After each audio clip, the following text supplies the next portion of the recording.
And watch out. All right, here we go. So if things are rolling along, you should hopefully have 3 sheets. You should have a main building sheet, call it like east and west elevation. You should have a north and south elevation, and you should have, the 4 granny flat, views, north, south, east, and west on a sheet. So let's kind of take that to the next step here. I'm going to do this on the granny flat first here. Let's just open up granny flats views. So you can see them all up here. Just close some of the stuff up here for now, just for a second. Okay, so granny, granny, granny, and granny. Okay, let's see, let's go and start. I don't know. We'll start from the one that has the most stuff on it. All right, so first play on the granny flat is we need to create what's called a ground line. This is not the ground right here. It's the floor. And that's not where the ground is. In fact, if you have a single family home, think about it. You get out of your car, you walk up to your front door, you're walking up the patio or whatever you're doing, and then there's a step. Think about it. There is, isn't there? And it makes you go vertically a little bit. And then actually when you're in your porch, there's actually even a little bit of a gap up right before you actually hit the door. So the door is not at the ground. That would be stupid, because every time it rained, the water would come into your house and it would be a bad thing, right? So the ground in our case is actually 6 inches lower than that floor. This being the floor. People think that's the ground, and it is absolutely not the ground. So what we're going to do is we're going to go ahead and hide this floor. I don't want you to VH it. I just want you to right click, hide in view element. So it's not there, but it's there. All right. And we're going to make what's called a ground line. So I'm going to do the step here. You're going to make it, and I'm going to come back and finish the ground lines. So here's how you're going to make it. You're going to go to manage. The line I want to do is going to be really thick, and we basically don't have one. So we're going to make our custom line here. We're going to go to manage. We're going to go to additional settings. See the little arrow right next to that right there? See the wrench? And then we're going to go to line styles. So in Revit, they have some pre-set up line styles for different things. Different elements are assigned to different line style. For example, I think that the walls are assigned like a medium line or something like that. You get the idea. They assign different line weights. All right. Now, the one we want is going to be a line weight of a 7. Do you see one? There isn't one. So we are going to make a new one. We're going to go here to new. And we're going to give it a name. I'm just going to call this my ground line. Okay, cap locks are on. Okay, perfect. And we're going to change the weight to a 7. And you can see we can go all the way up to a 16. So I'm going to do a 7, which is pretty fat. Hit OK. So the way this is going to go is once you have that line made, we're going to use it. It's going to go something like this. Annotate, detail line. And you'll notice now that we have this new ground line that we just created. The ground line is going to start 6 inches below the level. See how fat it is? And we're going to roll it across like this. And it's going to stop right at the edge. And then what happens is it actually starts to taper a little bit. I'm just going to have you guys just kind of eyeball it there a little bit and just come back over here. Let's go back into detail line. And right where it hits the ground, or right where it hits the building, it's going to taper a little bit like that. And that's what happens, because if it doesn't, then again, you have this kind of water flowing into your house area. So they have to drain the water away from your land. And it's a whole, civil engineering thing, the way they do that. So the water, goes away from your property when it rains really hard. All right. So again, it's it's manage, additional settings, line styles. You're going to open this just to verify that you don't have a ground line, because you don't. You're going to make a new one, You're going to give it the name, ground line. And then you're going to assign it a thickness of 7. Once you have it, I'm going to cancel that because I already have mine. Then you're going to go to Annotate, detail line. You're going to use that new ground line you have, and you're going to plop that ground line just on your first granny part. And go.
I'm going to jump in and just show you one thing that probably will throw a few of you. Watch out. This will be really fast.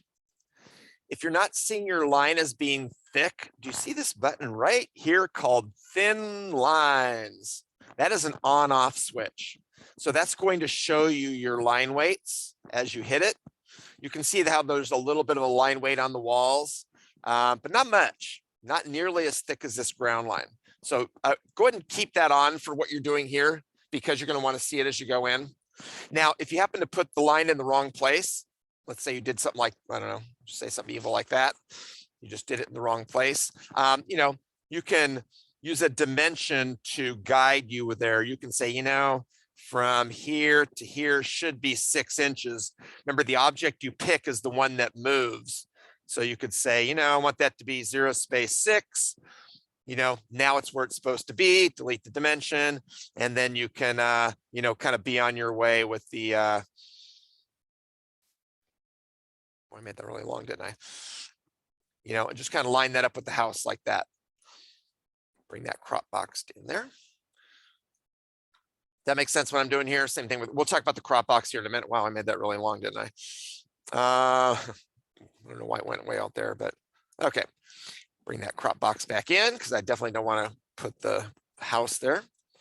And then again, just using that detail line and just a little soft angle there. There's a whole angle that's supposed to be, but we're not going to get too much of that in this class. But just show me that you understand that the ground slopes away at the edge of the house. Okay, so just make sure that's 6 inches. I'll be able to tell.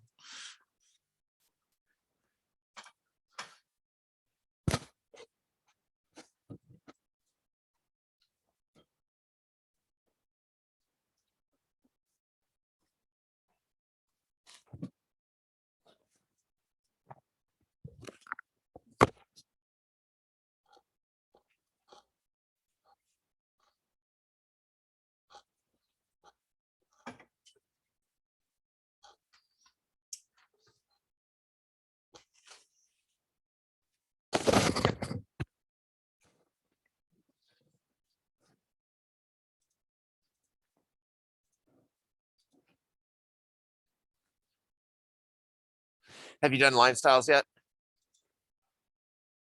Yeah, so that's then you're going to do.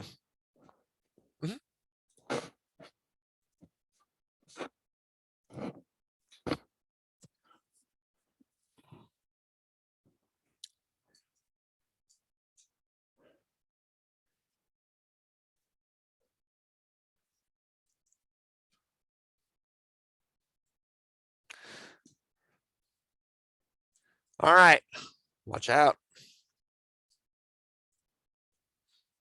Okay, a couple more things here. Then I'm going to put you on kind of production mode here. There's some areas where there's things showing that we don't really need them to show. For example, main building and tower. Well, on this view, I don't really want to show those because, there's no main building or tower there. So if you take those two levels, you can right click, hide in view element. What I don't want you to do is delete them. Because if you delete them, you're going to delete anything on those levels, which means your roofs on your main building would be toast. Don't delete them. Okay. You can hide them. The other thing you want to get rid of is this crop box. Okay. And the way you get rid of that, you don't VH it. You come down here. Remember how we turned it on? You can just hide that crop region and it just turns it off. That's all you want to do. So let's just continue on. I'm going to go to the North Granny there. I want to take those two, right click, hide in view element. And I'm going to take the floor, right click, hide in view element. And we're going to come back in. We're going to go annotate, detail line, ground line. We're going to make our line. Again, if you make a mistake and you go down too far, it's not a problem. It's not the end of the world or anything. You can just pick on the object. You should see a dimension there and 0 space 6. The object you pick is the one that moves and you're off and running. And then you can start, doing your thing and, angling it down. I don't need you to be very far out there. A couple feet's fine. Don't do a little short one like that. Go out a little bit, just as soft as you basically can. And then turn off hide crop region so the thing's not there. And then kind of work your way around, etc. Hide in view. I know I'm going really boring now, and so on. Okay, I'm not going to do the rest of them. You see that. Now, when you get to the house, it's the same thing, except this time we've got a couple of twists. Some of these level lines are a little on the long side for what we need. Now, these two are great, right? They're at the edge of the house. They're exactly where I want. But then we get into this kind of dicey area there where these things are pretty far away from the object, huh? Like, look how far that is away from the tower. The tower's here. So what I want you to do is this. If you pick on the line, do you see that lock? That lock keeps these all aligned. But in this case, that's not what I'm looking for. I'd like to unlock that. And then what it allows me to do is to pull that. Whoops. Now the lock went back again. To left click and hold and basically pull that thing closer to where it is. Find a good pocket for it, where it's not in the way of something. Trying to put it on top of another object there. In theory, if it was out here, that's fine. It's way better than where it was. In this case, I think I'm going to go there and then we'll see. I may pull that back here later on if I'm not happy with it. This kind of the same. This one here is not as bad because it's not that far away. I'd probably just leave that the way it is. Same thing with the main building. I'm going to unlock that, drag it, kind of closer where it is, right? So it's easier to look at for everybody.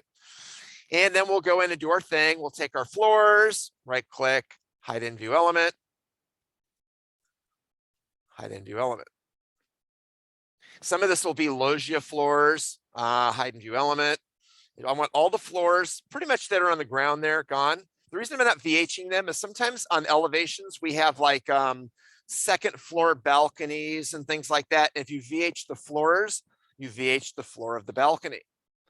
So we want to do the hide in view. So if later on we add floors up above that we want to keep on the elevations, they're not gone. Okay, now here comes the next twist. Let's see. I'm going to go to my south elevation. This garage door is wrong.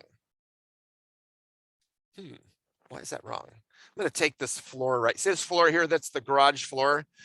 I'd like you to take your garage door and I would like you to change the sill height to -6 inches. Like that. Take that garage door, change the sill height, -0 space 6. Why is that? Well, because that's what happens.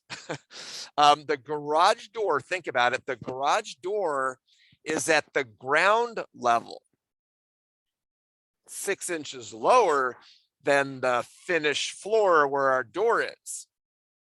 If you drive your car into the garage, you get out, you walk toward your front door, you go back up the step again, right? because, you know, your garage is at a lower level than your house. Does that make sense? If I put my ground line in like I was showing you earlier here, watch this. Let me just hide and view element. I'm going to leave that floor here for just a second. I'm going to go ahead and put my detail line in. I'm going to come down my 6 inches. Bring it across. Now watch where it's going to go. To the top of the floor of the garage and the bottom of the garage doors, right? And it's going to kind of taper out. That makes sense, because that's what happens, right? So those doors are wrong. Hide and view element. Again, I don't want you to see the floors here. Any kind of loggias, anything in the background there, you can hide and view. And then, you know, we have our detail line, you know, going out like before. Does that kind of make sense? And then you do your things with the level lines like I showed you here earlier. So the garage doors, -6 inches. So then you're going to go to your Mr. Brown, but what the heck? How is my house floating? Because would you agree this house, as it looks, kind of looks like it's floating, isn't it? It isn't, but it is. So here's what happens. Let me just show you something from the architecture design class. I'm going to open up something really fast here. Let me just close the hidden ones here and let me show you what's going on. And then it'll be a kind of like, oh, I see. Let me just close these. So I just got this one open right here. All right, watch this. Let me open up, let's see, let's open up Anthony's here. This is an architecture design thing from next class. Let's see. So this is his model. It's not done yet, but it's in process. We do different styles of architecture, obviously, in the next class, right? So there's the doors, you know, what he's got here. So let me show you a view that we have that we're going to create. Building section. So here's what basically happens. This is the floor of the house right here. The concrete floor. You guys know about that, right? And then, as you know, it drops down into the garage, right? Well, there's a thing called a footing underneath that. Let me turn off the line weights. A little footing underneath there. It's a piece of concrete that supports the weight of the house. So the weight of this wall, the weight of this roof is all kind of coming down here and pushing down. And basically, if I just put that wall on the ground, it would sink. So what they do is they put these concrete footings underneath that kind of displace the weight of the wall and make it to a wider area, almost like big wide tires on a sand buggy or something like that when you go to the sand. Now, this right here is called a curb. What's happening is it's going up 6 inches, right, and meeting our wall. Because, as you know, there's not a gap here. It's not floating. So this little curb is the transition between your concrete floor of your garage and the house. Does that make sense? In fact, if you think about if you have a garage, if you picture it, you're in the garage, think about along the walls, right where the floor of the garage hits the wall, there's a little chunk of concrete sticking out there, huh? That's the curb, because that wall is at the floor level, not the ground. If that wall was at the ground, it would get wet and it would rot and stuff. So it's lifted up a little bit. And that's the curb.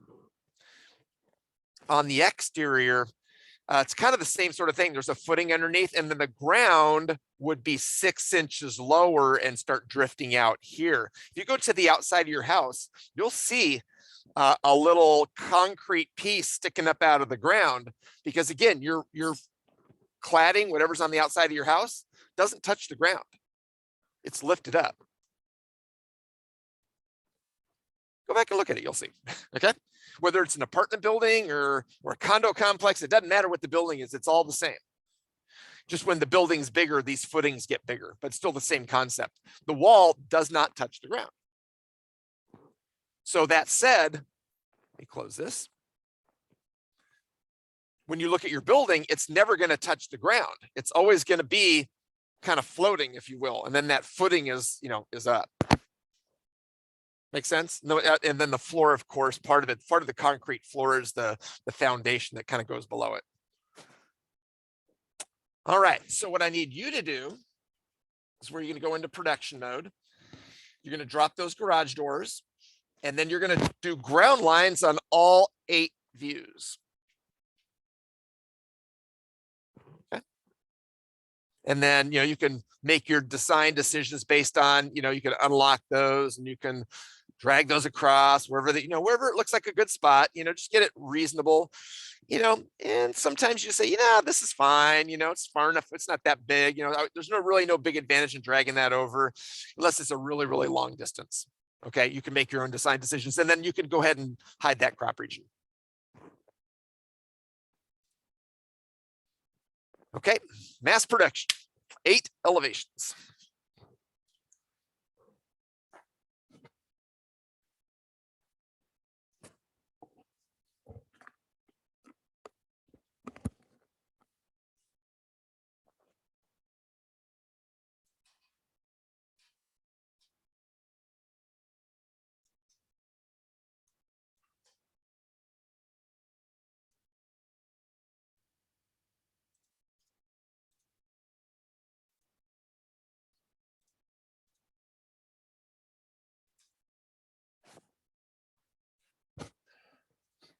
If you have any sections, by the way, you can just VH the sections on those elevation views. I don't need to see those.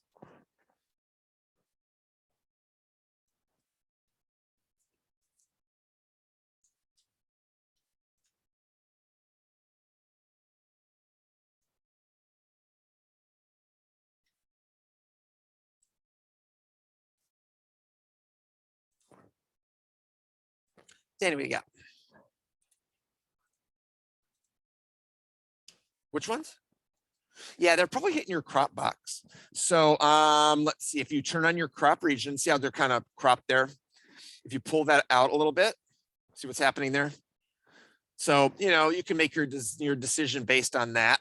Obviously, if you go too far, if you run into the building, then, that's a problem. But like right here, that's fine. So you just do that and then drag them, and then you can turn that back off again. Yeah.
All right, throw a save on there. Hopefully you guys are in mass production mode. I got one more thing for you.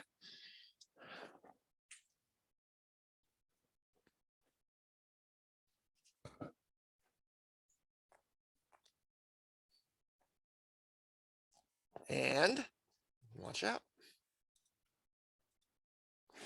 Okay, let's see. Let's do this from the easy one here. So do you remember what the slope of the roof was?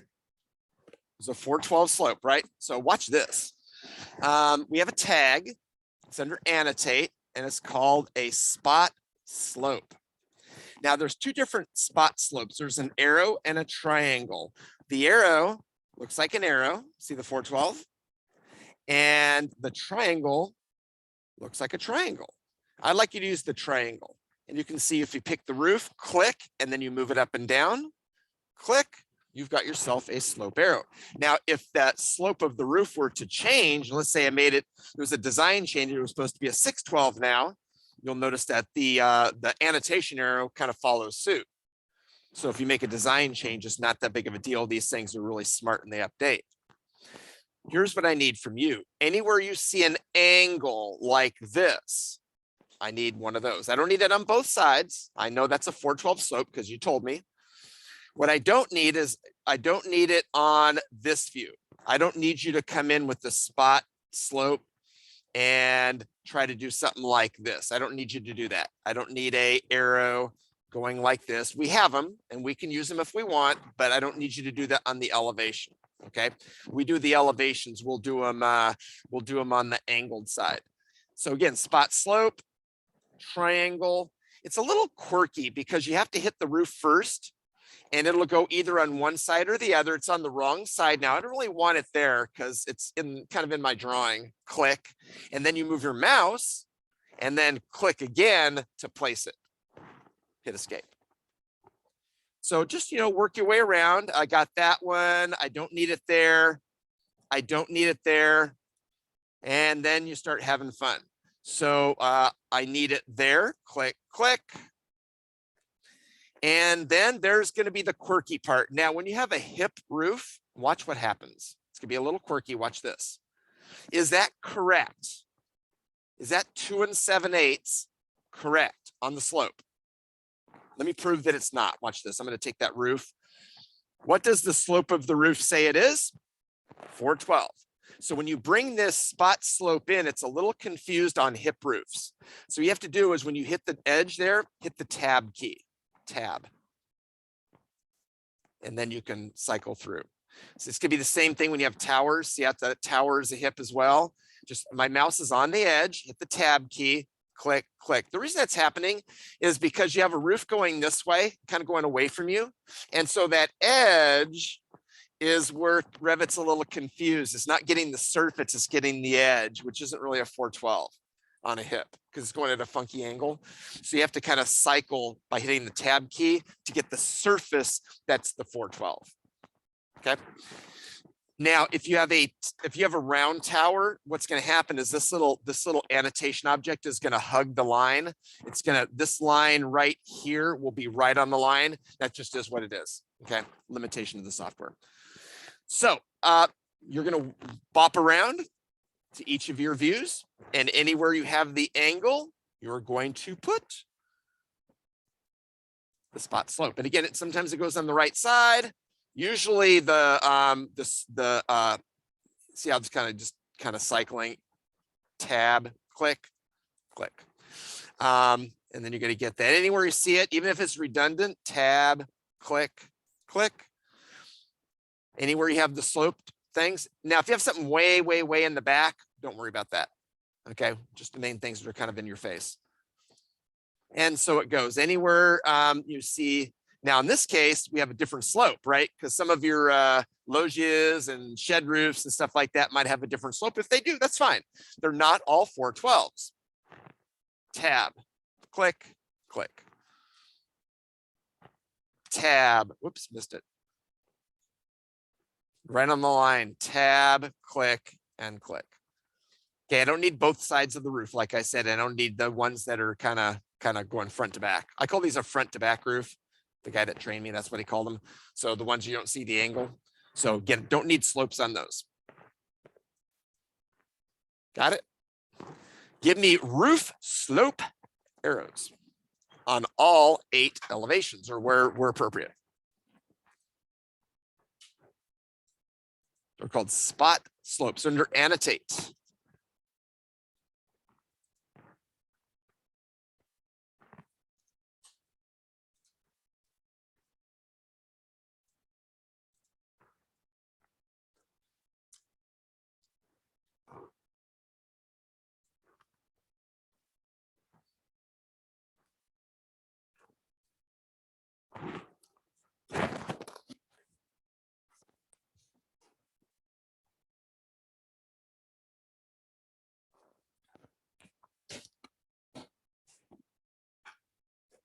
That's basically what I have for you guys, even though, we're not done. If you didn't finish your 4-year plan, it's due today. So make sure you finish that first.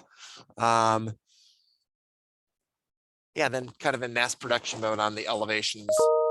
You might want to look at your windows and stuff and make sure they look right, make sure they're at 8 feet high, all that stuff. If you can kind of self-evaluate those elevations, because that's gonna be what we turn in next.